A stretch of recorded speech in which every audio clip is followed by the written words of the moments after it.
Respublikinės kelių policijos pareigūnams ne per seniausiai pavyko nufilmuoti vieną motociklininką, matyt nusprendusiai nelaukti europinių greitkelių Lietuvoje tiesimo. Leistinas greitis 190, 70. Leistinas greitis 70. Štai motociklas dabar jau beveik 40 km per valandą viršė leistiną greitį. Užfiksuotas greitis 197. Pradėjus bėgti, adrenalino kiekis kraujyje padidėja. Žmogui tai yra atrakcija šiokia tokia ir aišku bandymas išvengti atsakomybės. Štai čia matyt jau ir policininkai suprato, kad netaip lengva sustabdyti 70 km per valandą leistiną greitį viršijusį motociklininką. Sūduva 5-0 skambina, pas jūs ant kelio stovi ekipažas. Nuo Pravieniškių link Kaišiadorių.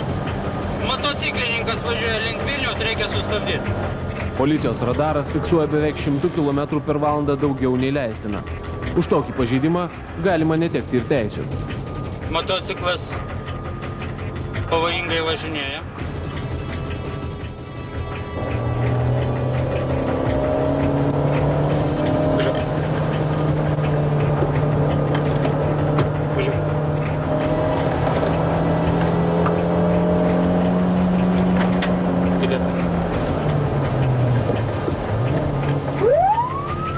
Motociklas stabdomas. Motociklas bėga.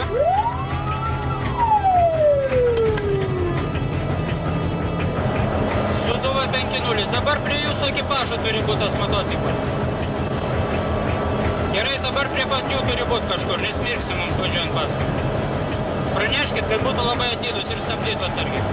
Štai tolumoje matosi policijos automobilis, kuris turėjo užkirsti kelią sprunkančiam motociklui. Kažin, kaip jam sekėsi. Sveiki, pana. Stabdėt motociklą? Ne dar. Jis nepravažiavo pro mūnį. Nepravažiavo? Ne. Nepravažiavus nusuko kažkur tai.